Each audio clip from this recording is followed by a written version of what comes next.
ये है recreate with me podcast, real life stories, real life solutions, in collaboration with flying paper, your virtual support system. कह सकते हैं ये दुनिया की सबसे फेमस प्रॉब्लम है, फिर भी आज तक किसी ने इसका सॉल्यूशन फाइंड आउट करने की कोशिश नहीं की। ये है recreate with me podcast, real life stories, real life solutions.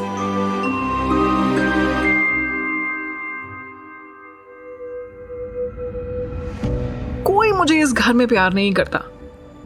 शगुन के 11 महीने और 20 दिन की शादी के बाद बेडरूम के गेट को जोर से बंद करते हुए 27 साल की नेहा ने अपने हबी डार्लिंग से शिकायत की।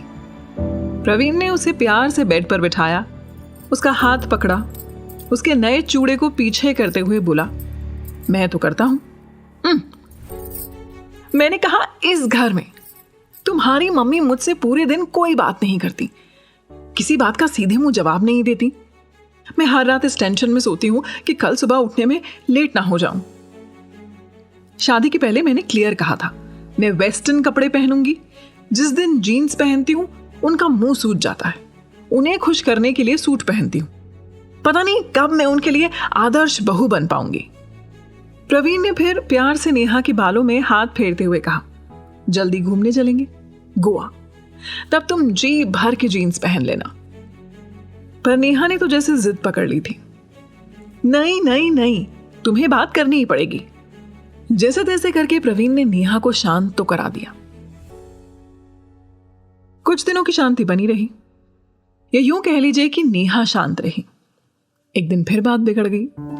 हुआ यूं कि नेहा की सिस्टर इन लॉ यानी कि प्रवीण की सिस्टर अपने घर आई।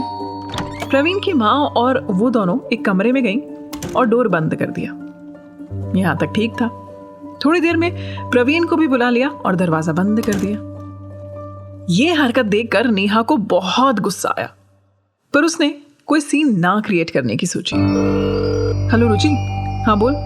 देख भाई, मेरी मां तो ये शादी वादी के चक्कर में ना ही पड़ा तो अच्छा है। समझ में नहीं आता है, जब बहू से इतनी एलर्जी है तो बेटे की शादी क्यों कराई। नेहा को इस बात से भी बड़ा शौक लगा था कि आज के टाइम में प्रवीण और नेहा दोपहर में अपने कमरे का अगर डोर बंद कर लेते तो प्रवीण की मम्मी का मूड ऑफ हो जाता था। लेकिन फिर अचानक धीरे धीरे सब ठीक होने लगा। नेहा ने प्रवीण से शिकायत करना बंद कर दिया। प्रवीण ने यह समझ लिया कि मम्मी ने नेहा से और नेहा ने सिचुएशन से एडजस्ट कर लिया है। महीनों की शादी साल में बदल गई। शायद नेहा ने यह एक्सेप्ट कर लिया था कि वो उसकी MIL यानी कि मदर इन लॉ की एक्सपेक्टेशन पर कभी खरी नहीं उतरेगी। प्रवीण के सपोर्टिंग नेचर और प्यार के बावजूद नेहा को पता था कुछ खालीपन है लाइफ में जिसे वो चाहकर भी पूरा नहीं कर पा रही। इसी बीच नेहा अपने कॉलेज फ्रेंड्स के रीयूनियन में गई। पुरानी सहेलियों के साथ मिलकर यादें ताजा करके उसे बहुत अच्छा लगा। फिर क्या था, वो और उसकी कॉलेज फ्रेंड्स अक्सर बाहर घूमने जाने लगे। नेहा ने हैशटैग अपनी सास की नजर में अच्छी बहू बनने की अपनी चाह को पूरी तरह से दबा दिया। ऐसी सिचुएशन में अक्सर हम कहते हैं मुझे कोई फर्क नहीं पड़ता, लेकिन असल में हमें सबसे ज्यादा फर्क पड़ता है। इस बात को नेहा ना समझ पा रही थी, ना एक्सेप्ट करना चाहती थी। प्रवीण इस चेंज से इसलिए खुश था कि नेहा ने शिकायत करना बंद कर दिया था। इस कहानी में कोई नया मोड़ नहीं आया, ना ही कोई एक्स्ट्रा मैरिटल अफेयर हुआ, ना ही कोई मर्डर मिस्ट्री बनी, ना ही कोई लड़ाई झगड़ा हुआ, ना ही कोई डिवोर्स हुआ। लेकिन फिर भी प्रवीण और नेहा के रिश्ते जो और गहरे और रोमांटिक हो सकते थे, वो सतही यानी कि सरफेस एडजस्टमेंट बनकर रह गए। नेहा और उसकी सास के बीच में जो फॉर्मेलिटी के लिए बातचीत थी वो भी बंद हो गई। एक ही छत के नीचे दो लोग इतनी नेगेटिव वाइब्स के साथ रह रहे थे कि दोनों ही शायद ये रियलाइज नहीं कर रहे थे कि उनकी मनोस्थिति यानी मेंटल हेल्थ कहाँ जा रही है। सवाल ये नहीं है कि सिचुएशन में क्या किया जाना चाहिए था, सवाल ये है कि प्रवीण की माँ की ऐसी क्या मेंटल सिचुएशन थी कि वो अपने घर में बहू लाकर भी उसे एक्सेप्ट नहीं कर पा रही थी। प्रवीण को उसी की बीवी से यानी कि अपनी बहू से शेयर नहीं कर पा रही थी। किसकी मेंटल हेल्थ पर इस सिचुएशन में सबसे ज्यादा असर पड़ रहा था? नेहा, क्योंकि उसने तो रिएक्ट करना बंद कर दिया था। प्रवीण, क्योंकि उसे पता था प्रॉब्लम है पर वो एड्रेस नहीं कर रहा था। या फिर प्रवीण की माँ और नेहा की सास। क्या है ना, लाइफ में कुछ सवालों के जवाब हमेशा एक्सपर्ट से लेने चाहिए। आइए इन सवालों का जवाब लेते हैं हमारे एक्सपर्ट से, भूमि दवे, जो एक क्लिनिकल साइकोलॉजिस्ट हैं और थेरेपिस्ट हैं। अक्सर देखा गया है कि जब बेटे की शादी होती है, इस बात का फर्क सबसे ज्यादा उसकी माँ को पड़ता है। ये देखा जाता है आप अक्सर घरों में कि बेटे की शादी के बाद माँ बहुत ज़्यादा पजेसिव हो जाती है, बहुत ज़्यादा इनसिक्योर फील करती है, थ्रेटन फील करती है। इनफैक्ट इतनी ज़्यादा वो पजेसिव कभी कभी हो जाती है कि जाने अनजाने में, ना चाहते हुए भी, सबकॉन्शियसली वो अपने बेटे और बहू के रिलेशनशिप को ख़राब कर देती है। ऐसा क्यों होता है? क्यों माँ यूजुअली अपने बेटे को लेकर उसकी शादी के बाद इतनी ज़्यादा इनसिक्योर और पोजेसिव हो जाती है? अब एक बहुत इम्पॉर्टेंट चीज़ है कि जब बेटे की शादी होती है तो इस पोजेसिवनेस की वजह से माँ बहुत ज़्यादा इंटरफियरिंग और डोमिनेटिंग हो जाती है। वो चाहती है कि हर छोटे डिसीजंस उन्हें पूछ कर लिए जाए, हर चीज़ उन्हें बताई जाए, हर जगह उन्हें इन्वॉल्व किया जाए। अब इसके पीछे ये भी कारण होता है कि उन्हें लगता है कि जब बहू नहीं नहीं आई है घर पे, जब शादी करके एक नई लड़की घर पर आई है, तो सास का हक है और फर्ज भी कि वो बहू को सेटल होने में मदद करे और घर के तौर तरीके सिखाने में उसकी हेल्प करे। इस चक्कर में कभी कभी वो बहुत ज़्यादा इंटरफेयरिंग हो जाती है और उनकी पोजेसिवनेस और इनसिक्योरिटीज़ भी बढ़ जाती है। तो इसके कई कारण हैं, कई रीजंस हैं जिसकी वजह से बेटी की शादी के बाद माँ इतनी ज़्यादा पोसेसिव और इनसिक्योर हो जाती हैं। अब सबसे इम्पोर्टेंट कारण अगर हम जाने तो वो होता है कि वो बहुत थ्रेटन्ड फील करती है। उन्हें लगता है कि उनका जो पावर है, जो पोजीशन है, जो इतनी सालों से उनके ही हाथ में है, घर में क्या होगा, क्या नहीं होगा, क्या बनेगा, क्या नहीं बनेगा, किस तरह से चीज़ें रखी जाएंगी, ये छोटी से छोटी और बड़े से बड़े डिसीजंस जो सालों से वो लेती आ रही है, अब बहू के आने के बाद शायद बहू लिया करेगी। उन्हें लगता है कि जो इम्पोर्टेंस और अटेंशन उन्हें मिलना चाहिए, मिलता आ रहा है, या जो वो डिज़र्व करती है, अब वो बहुत जल्दी उनसे छीन लिया जाएगा। और उससे भी ज़्यादा इम्पोर्टेंट, शायद उन्हें लगता है कि उनके बेटे के साथ जो उनका रिलेशनशिप है वो बदल जाएगा। छोटी छोटी बातों में जब बेटा माँ पे डिपेंड करता है, उनकी सजेशन लेता है, उनकी हेल्प लेता है, उन्हें इन्वॉल्व करता है, शादी के बाद माँ को लगता है कि बेटा अब बहू को इन्वॉल्व करेगा, अब उनकी जगह जो है वो बहू को दे दी जाएगी। तो ये थ्रेटनिंग सिचुएशन माँ को और पोजेसिव करवा देता है। She starts feeling left out, she feels intimidated by the daughter in law, and she starts feeling कि उनका बेटा अब उन्हें वो अटेंशन नहीं दे रहा है। ये सारे चेंजेस की वजह से इनसिक्योरिटी और एक थ्रेटनिंग फीलिंग जो है वो इतनी बढ़ जाती है, जिसकी वजह से डोमिनेशन, इंटरफेरेंस और पोसेसिवनेस का बढ़ना भी बहुत ज़्यादा कॉमन है।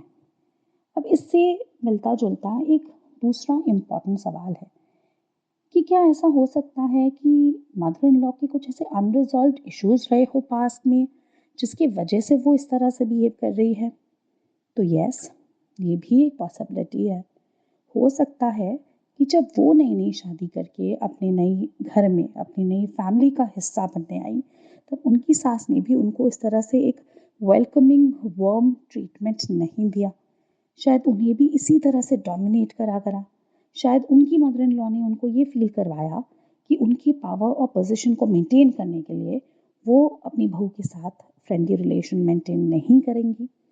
तो हो सकता है कि जब घर में बहुत ज़्यादा डोमिनेशन रहा हो सकता है उनके पेरेंट्स के आया, शादी करने के बाद जब वो अपने घर में गए, तब हो सकता है कि वहाँ पे उनके इन लॉज ने उनको बहुत ज़्यादा कंफर्टेबली नहीं जो है वो फील करवाया, या इस तरह से कुछ उन्होंने ऐसे एक्सपीरियंसेस किए जिसकी वजह से उनको लगा कि अब बहुत जल्दी पावर और पोजीशन चले जाने के बाद मेरा कुछ नहीं रहेगा।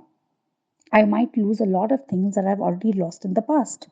बहुत मुश्किल से मुझे पावर और पोजीशन मिला है, बहुत मुश्किल से मैंने वो हासिल किया है जो पहले मुझे नहीं मिला, और अब बहू के आने के बाद अगर वो फिर से मेरे हाथ से चला गया, तो आई बी लेफ्ट विद नथिंग।